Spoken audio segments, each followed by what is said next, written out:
O amor não pode ser sofrimento, dor. O amor é felicidade, através do abraço, do sorriso, do olhar. Pensemos nisso.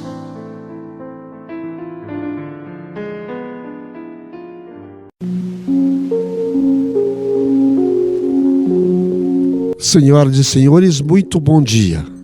Iniciamos neste momento o programa Diálogo Espírita, a doutrina espírita passada a limpo.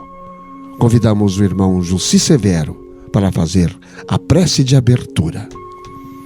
Então, queridos amigos, queridos ouvintes, mais um dia que se descortina em nossas vidas, mais uma oportunidade de sermos felizes, de sermos produtivos, de trabalharmos a harmonia, a paz e a alegria no nosso convívio.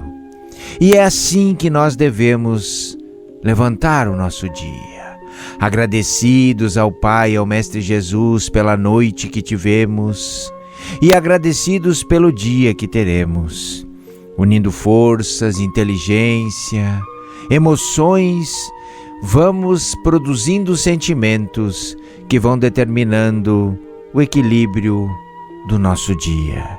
Então, com todo o amor no coração, com toda a coragem, cheio de fé, que o nosso dia seja um dia de muita paz, de muita luz.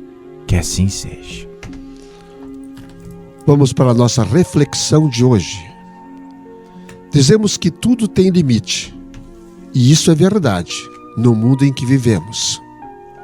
Sempre nos deparamos com muitos contrastes, como nascimentos e mortes, dias e noites, elevações e precipícios, altas e baixas temperaturas, longas e pequenas distâncias.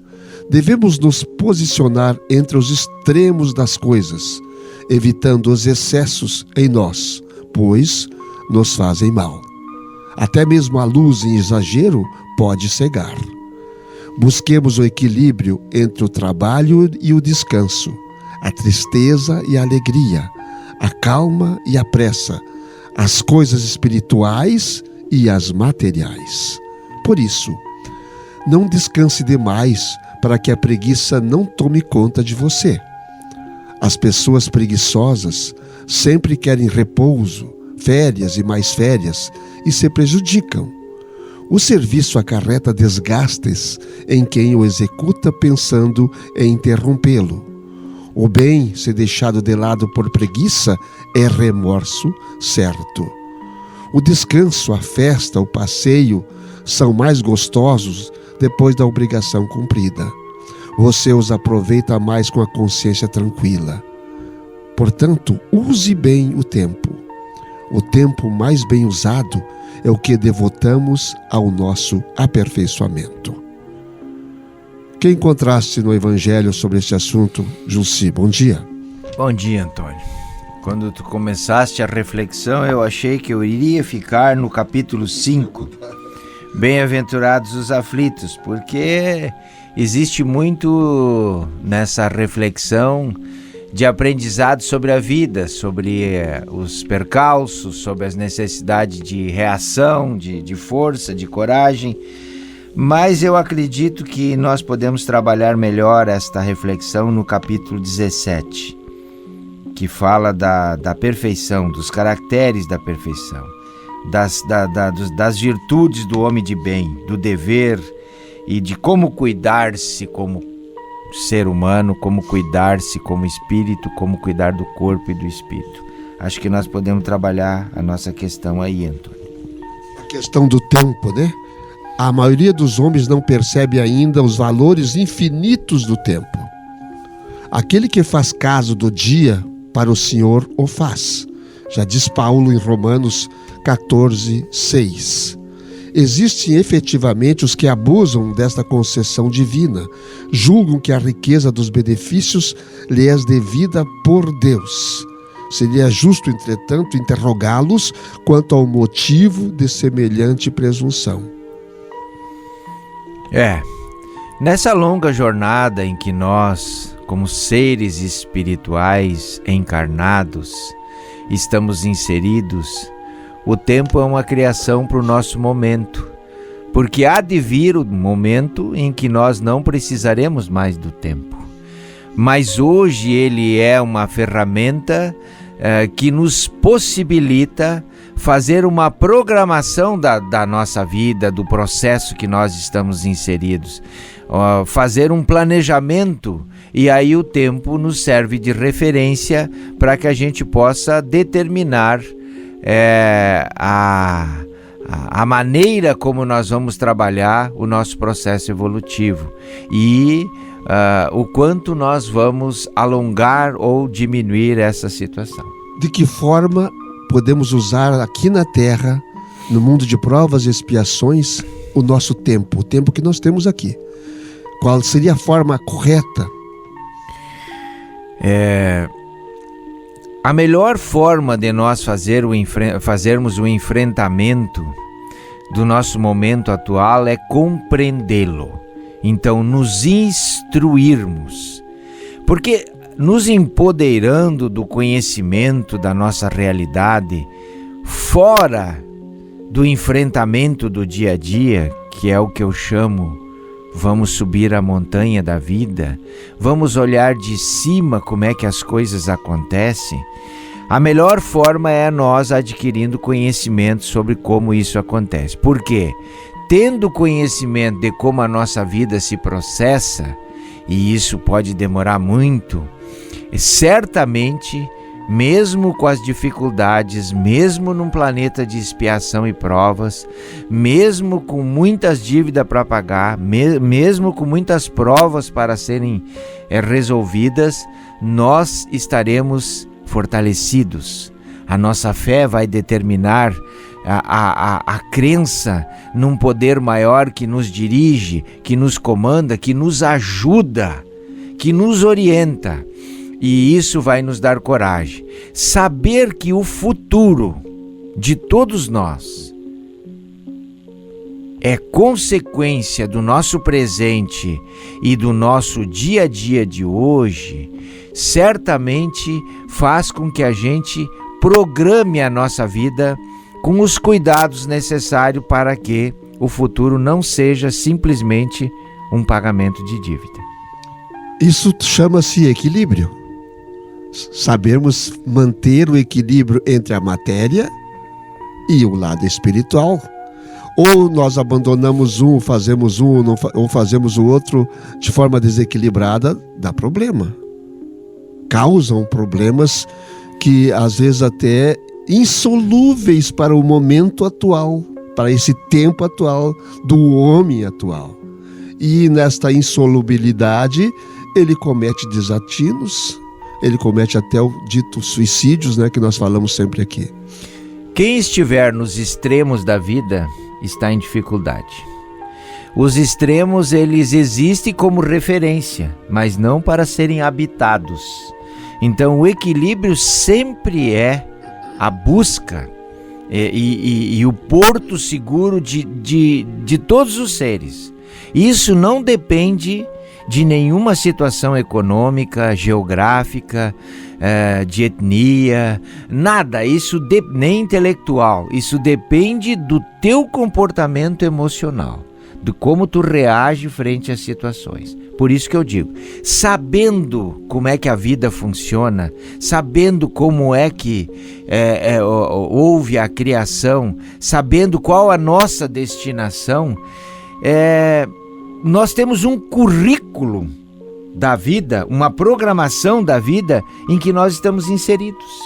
E nessa inserção, se nos mantivermos em estado de equilíbrio, ou seja, o meio, nem o 8, nem o 80, certamente a forma como nós viveremos o tempo das nossas vidas será bem agradável. Fiquemos então no 40 até 50, né?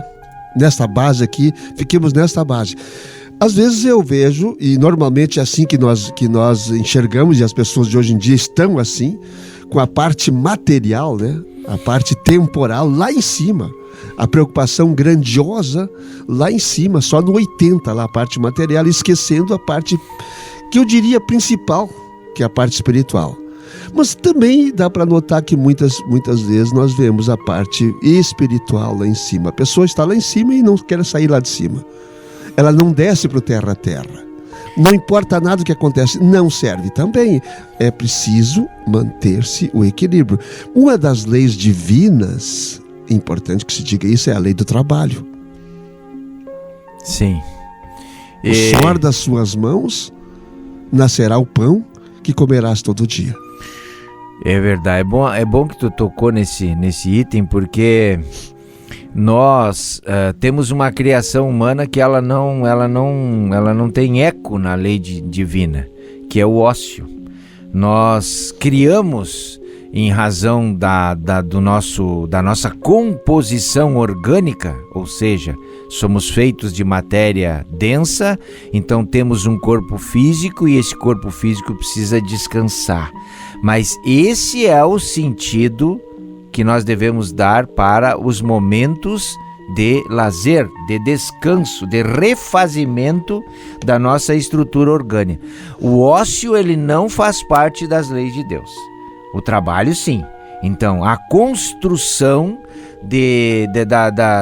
da vida, das estruturas, dos mecanismos sociais faz parte é uma lei da vida, não é uma lei humana. Quando nós estamos com os nossos ponteiros da vida engatados no piloto automático, nós vamos estar em desequilíbrio porque estaremos perto do 80. E a vida material, ela facilita isso. A corrida para possuir, faz com que nós utilizemos, na lei do trabalho, o nosso tempo para um desgaste desnecessário, porque vai adoecer o nosso corpo, né? E não vai trazer resultados positivos como a gente imagina, tendo em vista que toda esta posse, ela é finita. Ela tem um prazo de validade, dali não vai passar. E ele não fica feliz porque ele vai querer ter mais. Sempre a história que tu contaste do 99. Aí fica faltando R$1 para completar o 100 e ele está atrás daquele R$1. E não busca, mas ele não ficou contente com 99. Muitos perdem a vida por isso. Por isso.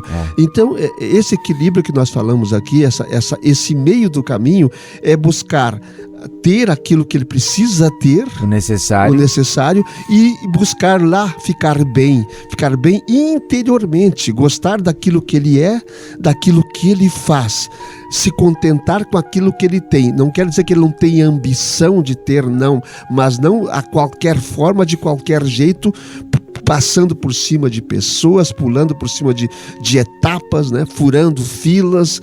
Não é desta forma que nós buscamos ter um pouquinho mais, mas o importante é a pessoa descobrir o que é o ser. E estando consciente disso, então precisamos aprender, precisamos buscar condições de compreender esse processo. O ter não vai atrapalhar o ser. E serão preservados os valores que darão sustentação para este ter necessário que a gente busca.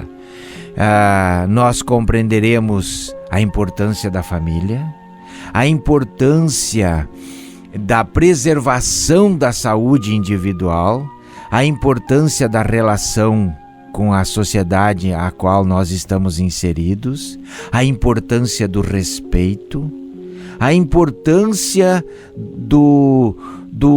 da alegria, das coisas leves que nós temos disponíveis e às vezes na correria do piloto automático a gente não percebe, né?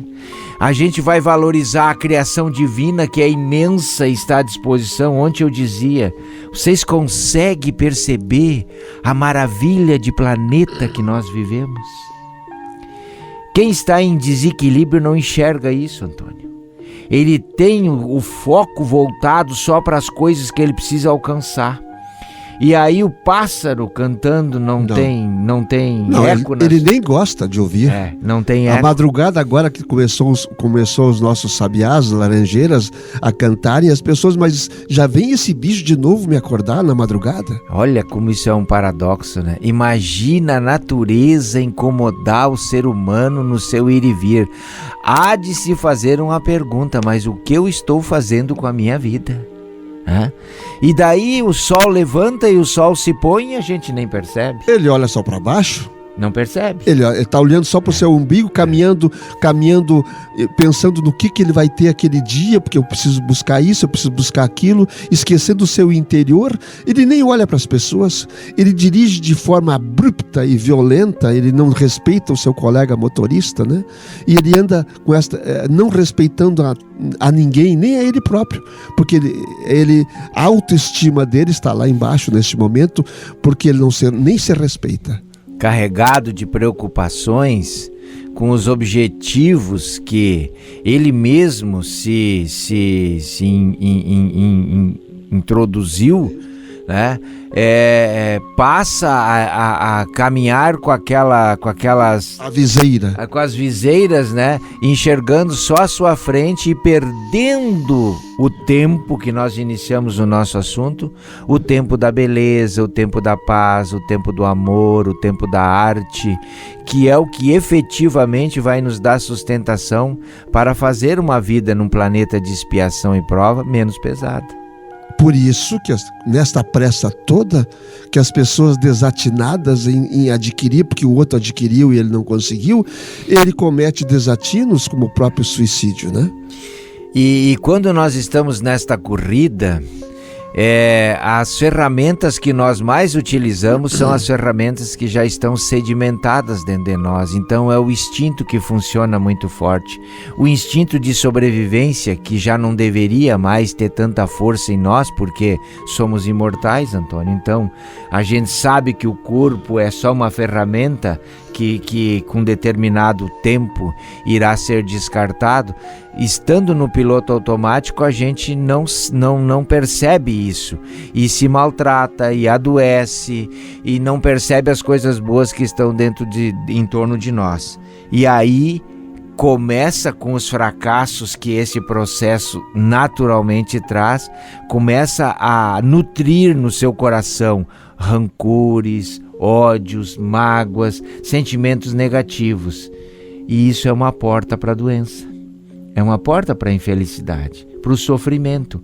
E depois de todo o processo instalado, muitos de nós revoltados porque as metas não foram atingidas e porque nós estamos doentes, nós olhamos para o alto e daí cobramos Deus.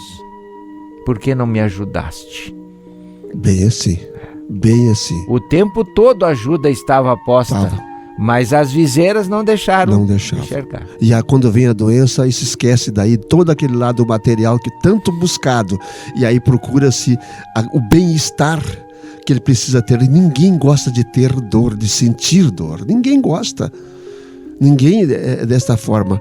E tu falaste em piloto automático, eu lembrei de uma historinha de uma amiga que ela vinha de Veracruz para cá e ela chegou. Como é que foi a tua viagem de Veracruz até aqui? Ela ficou pensando. Sabe que eu não vi? Nem notou. Eu não me lembro. Quando eu vi, eu estava aqui, cheguei aqui. Quer dizer, não andemos em piloto automático. Em nenhuma situação. Ela foi uma direção de um carro. Mas em nenhuma situação andemos em piloto automático. Raciocinemos aquilo que nós fazemos. Em todas as situações.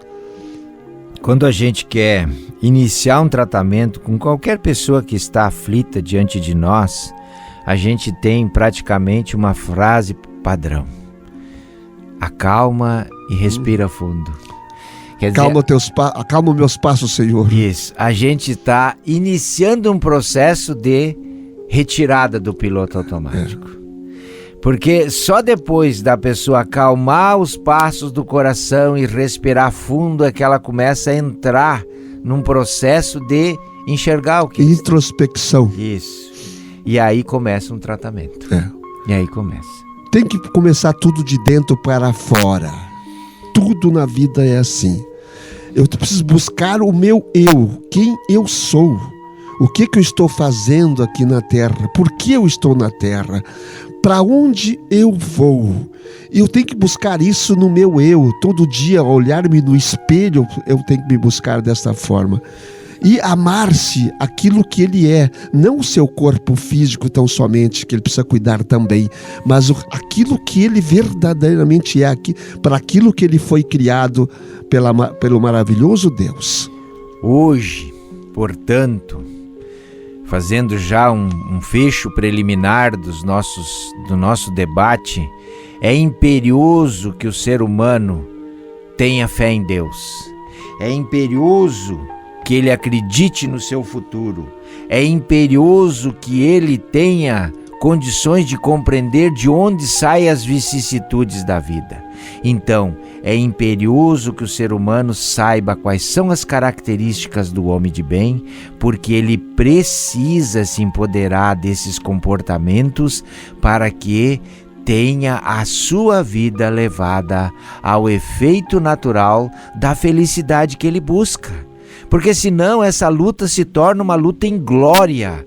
E aí a gente vê, num Setembro Amarelo que a gente está vivenciando, a gente percebe esses vazios existenciais que têm levado os nossos irmãos aos desatinos de comportamentos que muitas vezes levam séculos para serem refeitos, que é o suicídio. Nós estamos no mês de Setembro Amarelo, em prevenção e combate ao suicídio, né? Nos mais obscuros recantos da terra, há criaturas exterminando possibilidades sagradas.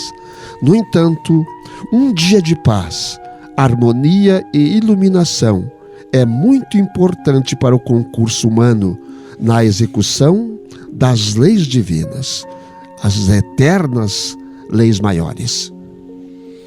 Portanto, vamos valorizar a nossa vida, queridos amigos e queridos irmãos, dando a ela a conotação que ela merece, que é uma oportunidade maravilhosa que nós temos para evoluirmos a angelitude que nos espera. Vamos cultivar emoções e sentimentos que não nos tragam consequências danosas aí à frente, diante da lei de causa e efeito. Vamos viver com simplicidade. Vamos compreender as vicissitudes como ferramentas que burilam o nosso caráter, melhoram o nosso comportamento. Vamos entender a família como uma grande oportunidade para o exercício do amor. Vamos tratar o nosso semelhante da mesma forma que gostaríamos de ser tratados. Vamos respeitar para sermos respeitados. Vamos ser felizes, vamos abraçar, vamos cumprimentar, vamos consolar. Vamos sair do piloto automático para ver a beleza que Deus criou para nós evoluirmos neste planetinha chamado Terra. Muito boa essa reflexão final, não cabe mais nada para nós depois disso. Isto quer dizer mantermos sempre o equilíbrio. A mente equilibrada, a mente cheia, né, de coisas boas, nunca a mente vazia. Neste momento vamos aí mandar as nossas preces para as pessoas que estão sempre ligadas conosco, né? Lá para a Salete, Mantelli, para a Sofia, sua netinha, né? Para o Júlio, né, para a Jandiva, lá para o Marcos também, um abração para eles, que recebam essa energia aqui desta prece final, para a Dona Bromilda Knack, para a Dona Maria de Lourdes, estão sempre ligados aqui conosco. Para a Dona Cecília, nossa querida avó do coração, para Fátima Hertel, para Ângela Pereira, para Loraci Ren, para Carla Berni, que estão sempre nos escutando, para o Luiz Carlos Pauli, para o Benício Werner, para o Eliseu Scherer, para a Zoida, para o Mauri, para o João do Paz Amor, para todos os espíritas que estão nos escutando, para todos os credos que estão nos escutando. Jesus é o caminho para todos nós e Deus é o nosso Pai amoroso que espera ansiosamente que nós façamos a nossa parte, porque a dele ele faz em abundância. É verdade, está tudo colocado na natureza. Um grande abraço. Deus nosso Pai, que sois todo poder e bondade, dai força àquele que passa pela provação, dai luz àquele que procura a verdade, ponde no coração do homem a compaixão e a caridade. Deus, dai ao viajor a estrela guia, ao aflito a consolação, ao doente o repouso. Pai, dai ao culpado o arrependimento, ao espírito a verdade, à criança o guia, ao órfão o pai. Senhor, que a vossa bondade se estenda sobre tudo que criastes. Piedade, Senhor, para aqueles que vós não conhecem, esperança para aqueles que sofrem. Que a vossa bondade permita aos Espíritos Consoladores derramarem por toda parte a paz, a esperança e a fé. Deus, um raio, uma faísca do vosso amor pode abrasar a terra. Deixa-nos beber nas fontes dessa bondade fecunda e infinita, e todas as lágrimas secarão, todas as dores acalmar-se-ão. Um só coração, um só pensamento subirá até vós, como um grito de reconhecimento e amor. Como Moisés sobre a montanha, nós vos esperamos com os braços abertos. Ó poder, ó bondade, ó beleza, ó perfeição. E queremos de alguma sorte alcançar a vossa misericórdia. Deus, dai-nos a força de ajudar o progresso, a fim de subirmos até vós. Dai-nos a caridade pura, dai-nos a fé e a razão, dai-nos a simplicidade que fará de nossas almas o espelho onde deve refletir a vossa santa e puríssima imagem. Que assim